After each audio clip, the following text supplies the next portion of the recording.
Hello dear students, welcome back to our channel. बच्चों, last lecture में हमने हमारा चैप्टर 1 जो है बिजनेस कम्युनिकेशन का, उसको कंप्लीट कर लिया था, जिसका नाम है कॉन्सेप्ट ऑफ कम्युनिकेशन। बच्चों, इसके अंदर हमने कई सारे कंसेप्चुअल क्लैरिटीज़ देखी है, जैसे कम्युनिकेशन का मीनिंग क्या होता है, उसका डेफिनेशन हमने देखा है। इसी तरह बच्चों, आपकी टेक्स्ट बुक में कई सारे डेफिनेशन दिए हैं। अगर आपको कोई और डेफिनेशन याद रहता है, आपको लगता है ये ज़्यादा फिजिबल है, तो आप उस डेफिनेशन को याद कर सकते हो, कोई प्रॉब्लम नहीं है।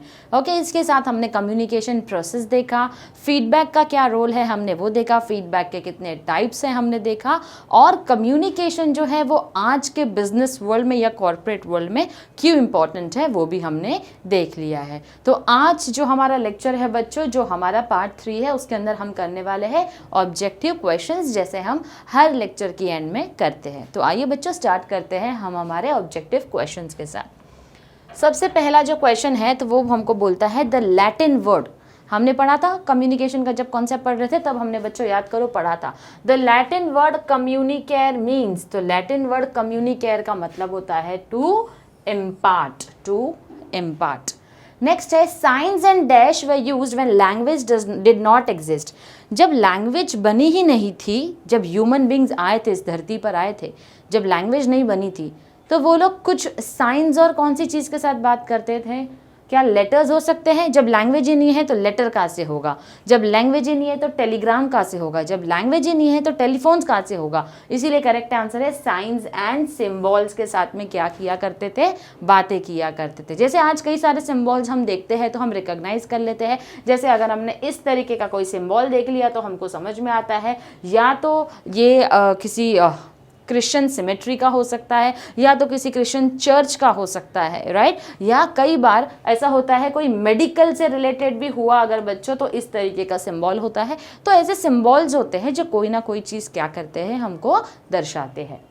नेक्स्ट आता है message arises in the mind of. Message जो है किसके मन में आता है, तब जाके ये कम्युनिकेशन प्रोसेस बनता है।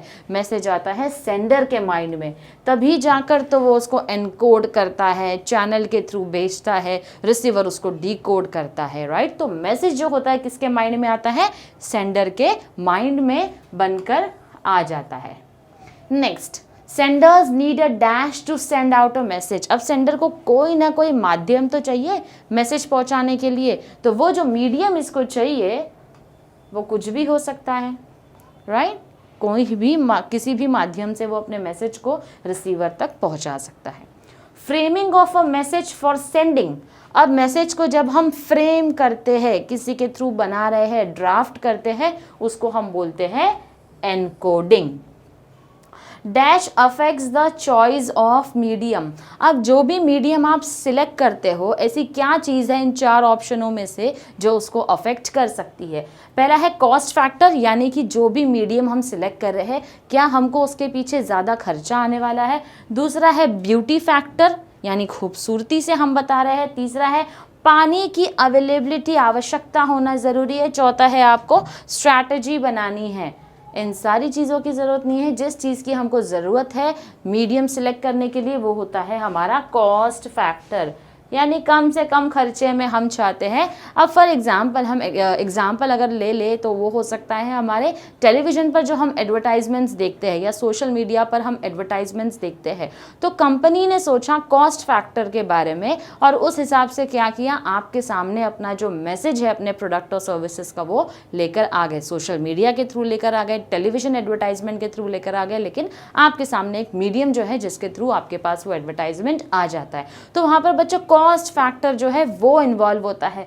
पानी की अवेलेबिलिटी से लेना देना नहीं है, स्ट्रैटेजी मैनेजमेंट से लेना देना नहीं है, और ना ही उनकी खूबसूरती से कोई लेना देना है, क्योंकि जब मैसेज पहुंचाना है तो उस मैसेज पहुंचाने को बीच में अगर किसी तरीके का कॉस्ट है, एक्सपेंसेस है, खर्चा है, तो हम उसके ऊपर फोकस करेंगे। Next, dash is a measure of the success of the message communicated. Message जो है सामने वाले तक पहुंच गया है, तो कैसे पता चलेगा सक्सेसफुली पहुंच गया है नहीं पहुंच गया है? हमारे फ़ोन में तो हमको ऑपरेटर बता देता है मैसेज डिलीवर्ड, व्हाट्सएप पे 2 ब्लू टिक आ जाते हैं ना, हमको पता चलता है पहुंच गया है। लेकिन एक्चुअल में देखा जाए तो ये कैसे पता चलता है? ये पता चलता है फीडबैक के थ्रू। चाहे आपको समझ में आया हो या ना समझ में आया हो, लेकिन मैसेज आप तक आ गया है, वो होता है हमारा फीडबैक के ज़रिए पता लगाना। नेक्स्ट है कम्युनिकेशन शुड रिजल्ट इन और एन डैश रिस्पॉन्स। तो कम्युनिकेशन जो है क्या होना चाहिए, कौन सा रिस्पॉन्स होना चाहिए, लेंदी रिस्पॉन्स नहीं होना चाहिए, शॉर्ट रिस्पॉन्स नहीं होना चाहिए, अंडरस्टैंडिंग रिस्पॉन्स नहीं, communication should result in a verbal response. Verbal का मतलब होता है बच्चों ओरल भी चलेगा और रिटर्न भी चलेगा, वो होता है verbal communication. Next, the Latin word dash means to make common. To make common जो है वो होता है हमारा communicate. The message that gets no response is, वो मैसेज जिसको किसी तरीके का रिस्पॉन्स ही नहीं आया, यानी वो मैसेज कम्युनिकेट ही नहीं किया गया है। When communication takes place between two individuals, it is referred as interpersonal। अगर दो इंडिविजुअल के बीच में कम्युनिकेशन हुआ है तो वो इंटरपर्सनल होगा। अगर मेरा कम्युनिकेशन आप सभी बच्चों के साथ हो रहा है तो वो मास कम्युनिकेशन होगा, राइट? तो इसलिए जब दो लोगों के बारे में मेंशन किया है बच्चों तो वो होता है इंटरपर्सनल, दो लोगों के बीच में कम्युनिकेशन होना। When the message is addressed to a large group, it is called dash communication। जब एक लार्ज ग्रुप के पास जा रहा है मैसेज, जैसे मेरा मैसेज आप तक पहुंच रहा है, तो वो हो जाएगा mass communication. Mass communication. Next, the idea which the sender desires to share with the receiver. वो आइडिया जो एक सेंडर एक रिसीवर तक पहुंचाना चाहता है उसको हम क्या बोलते हैं बच्चों? मेन तो यही है हमारा मैसेज। सेंडर के दिमाग में आइडिया आया, उसे वो मैसेज रिसीवर तक पहुंचाना है, तो सेंडर जो भेजना चाहता है रिसीवर को वो होता है message. Response given by the receiver to the sender on receiving end understanding his or her message is called as। बच्चों जब मैसेज समझ में आया और उसका रिस्पॉन्स मिल गया है वो होता है हमारा फीडबैक। अगर मैसेज का फीडबैक नहीं आया, रिस्पॉन्स नहीं आया, यानी कि मैसेज कम्युनिकेट नहीं किया गया है, जो अभी अभी हमने एक फिल इन द ब्लैंक्स में देखा है। Now next says dash is a positive feedback. मारना, चिल्लाना, पनिशमेंट देना बिल्कुल नहीं होगा। अप्रिसिएशन करना, किसी की तारीफ करना, किसी को बहुत ज़्यादा प्रेज करना, तो वो हो जाता है पॉजिटिव फीडबैक। फॉर एग्जांपल आपका परफॉर्मेंस एग्जाम में अच्छा रहा होगा और टीचर ने आपकी पूरी क्लास के सामने तारीफ़ की, क्लास टेस्ट में आपने अच्छा परफॉर्म किया या आपने किसी क्वेश्चन का सही आंसर दिया तो टीचर ने आपको अप्रिशिएट किया, आपकी तारीफ़ की, आपको वेरी गुड बोला, आपका आंसर सही है बोला, तो ये हो जाता है positive feedback. Dash is a negative feedback. Negative feedback, अब अप्रिसिएशन तो नेगेटिव नहीं होगा, क्लैपिंग भी नहीं होगा, क्लैपिंग भी पॉजिटिव फीडबैक हो जाता है। रिवॉर्ड हम कभी किसी को कब देते हैं? जब कोई अच्छा काम करता है। तो नेगेटिव फीडबैक तो पनिशमेंट ही होती है, बाकी ये सारे ऑप्शंस नहीं हैं। Next, dash feedback provides an assessment of the person communicates. Assessment यानी कि जो इंसान बोल रहा है, जो आप तक मैसेज पहुंचा रहा है, आप उसको इवैल्यूएट कर रहे हो, आप उसको असेस कर रहे हो, तो वो होता है हमारा कौन सा फीडबैक का टाइप? इवैल्यूएटिव फीडबैक, यानी कि चेक करना बेसिकली। जैसे आप लोग अपने एग्जाम में परफॉर्म करते हो, पूरा सेमेस्टर पढ़ाई करने के बाद टीचर्स आपके पेपर्स को असेस करते हैं, आपकी परफॉर्मेंस को असेस करते हैं, राइट? उसी तरीके से यहाँ पर फीडबैक जो मिल रहा है आपको, जो सेंडर है उसको असेस करके मिलता है, तो वो होता है evaluative feedback. Next, a feedback that is given response to official demands is called dash feedback। अब वो feedback जो official demand रहती है और देना पड़ता है वो है हमारा formal feedback। The process of dash involves drafting a message in the form of words, pictures, images। जैसे मैंने आपको बोला था बच्चों, जब भी मैसेज ड्राफ्ट हो रहा है मतलब वो होता है encoding. Next, looking confuse is a kind of dash feedback. जैसे कि मेरा लेक्चर चल रहा है और आप अगर एकदम कन्फ्यूजन में हो तो वो मेरे लिए नेगेटिव फीडबैक होगा, लेकिन अगर आपको सब समझ में आ गया तो वो होगा पॉजिटिव फीडबैक। तो आपको लेक्चर समझ रहा है या नहीं, ये आपको कमेंट सेक्शन में मुझे बताना है। Next, decoding means dash of a message, evaluation तो नहीं होता है किसी मैसेज का, जजमेंट भी नहीं होता है, चेकिंग भी नहीं होती है, डेसिफरिंग यानी कि सामने वाले ने जो भेजा है मैसेज आप उसको समझने की, पहले आप देख रहे हो या सुन रहे हो और उसको समझने की कोशिश कर रहे हो, तो बेसिकली डिकोड कर रहे हो सामने वाले के मैसेज को, वो होता है deciphering of a message. Next, on the basis of dash, feedback can be classified into immediately and delayed feedback. तो immediate feedback और delayed feedback जो हमने टाइप देखा था बच्चों, अगर आपको याद होगा, immediate यानी कि तुरंत अगर फीडबैक आपको दे दिए जाए 10 सेकेंड के अंदर तो, और डिले फीडबैक जो 10 सेकेंड से लेकर 24 घंटे या एक हफ्ते तक चले वो होता है डिले फीडबैक। तो यहाँ पर बच्चों क्या रिस्पेक्ट है? नहीं। क्या मनी है? नहीं। क्या फेम है? नहीं। तो टाइम हमको बताता है कि वो फीडबैक क्या है, इमीडिएट है या डिलेड है। इसके साथ बच्चों हमारा जो MCQs है वो कंप्लीट होता है। अब हम करेंगे मैथ्स दी कॉलम्स। अब बच्चों यहाँ पर मैंने सीधे सीधे आपके लिए जो सही ऑप्शंस है, करेक्ट ऑप्शंस है, वो आपके लिए मैंने लिख दिया है। कम्युनिकेशन बिटवीन टू इंडिविजुअल्स, अभी अभी हमने ऑब्जेक्टिव क्वेश्चन में देखा है टू इंडिविजुअल्स के बीच में है, ये टू याद रखना बच्चों, उसके लिए हमेशा इंटर टर्म यूज होगा, interpersonal communication. Next, address to a large group, यानी कि एक बहुत ही बड़े ग्रुप के साथ मिलकर अगर एक सेंडर मैसेज पहुंचाना चाह रहा है और रिसीवर सामने बहुत सारे हैं, पार्टी बहुत सारी है रिसीविंग, तो उसको हम बोलते हैं मास कम्युनिकेशन। मास यानी जब ज़्यादा पब्लिक होती है तो हम उनको मास बुलाते हैं। नेक्स्ट, पॉजिटिव फीडबैक रिवॉर्ड होता है, नेगेटिव फीडबैक मतलब पनिशमेंट होता है। पर्पस क्या है कम्युनिकेशन का? Motivate the receiver. Message verbal भी हो सकता है, नॉन वर्बल भी हो सकता है।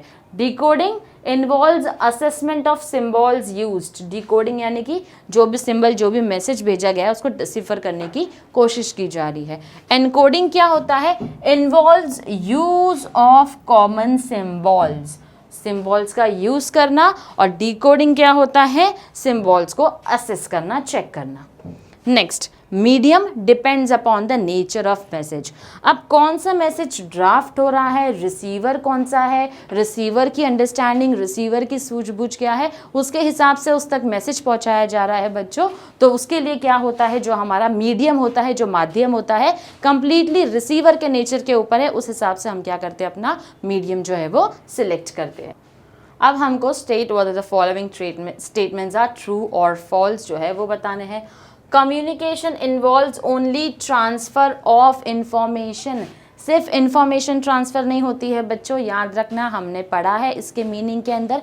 कम्युनिकेशन का मतलब होता है शेयरिंग और exchanging of ideas, opinions, knowledge, information, fact, feelings, emotions. तो सिर्फ इंफॉर्मेशन कैसे होगी, इसीलिए ये आंसर स्टेटमेंट जो है वो फॉल्स है। Next, message can make use of both verbal and non verbal symbols. Yes, कोई एक मैसेज जो होता है, जो आप तक होता है, ना कि सिर्फ वर्बल यानी कि ना कि सिर्फ वर्ड्स का इस्तेमाल किया जा रहा है, उसके साथ साथ नॉन वर्बल कम्युनिकेशन भी हो रहा है, जो कि कंप्लीटली आपकी बॉडी लैंग्वेज होता है, आपकी आई कांटेक्ट होता है, आपके हैंड मूवमेंट्स होते हैं, आपके जेस्चर्स होते हैं, आपके फेशियल एक्सप्रेशंस होते हैं, राइट। ये सब भी हमारे non verbal form of communication है, इसीलिए ये स्टेटमेंट जो है वो करेक्ट है। Next, looking confused is a kind of negative feedback. अगर आपको कोई चीज़ नहीं समझ में आ रही है, दैट मीन्स आपने सेंडर को एक नेगेटिव फीडबैक अपनी तरफ से दिया है, तो statement is true. The message that gets no response is not communicated. वो मैसेज जिसको कोई रिस्पॉन्स नहीं मिला है, उसका मतलब है कि वो मैसेज कम्युनिकेट ही नहीं किया गया है, so the answer is true. The receiver is not important in the process of communication. कैसे पॉसिबल है, जब कम्युनिकेशन होता ही दो लोगों के बीच में है, इंटरपर्सनल कम्युनिकेशन होता है, right. So whenever there is a sender there has to be a receiver. Statement बोल रहा है कि रिसीवर जो है वो कम्युनिकेशन प्रोसेस में इंपॉर्टेंट ही नहीं है। No, that is completely wrong, so the statement is false. Immediate feedback can be given after a month. नहीं, इमीडिएट फीडबैक तो हम तुरंत देते हैं, एक महीने बाद थोड़ी देते हैं। जैसे आप अभी अभी मेरा लेक्चर सुन रहे हो, आप अभी लाइक भी करोगे, अभी मुझे कमेंट भी करोगे और मुझे ज़रूर बताओगे कि आपको समझ में आया है, तो वो तो आपका इमीडिएट फीडबैक हो गया, राइट। सो ये जो स्टेटमेंट है ये गलत है, आपको साबित करना ये स्टेटमेंट जो है वो गलत है कमेंट करके।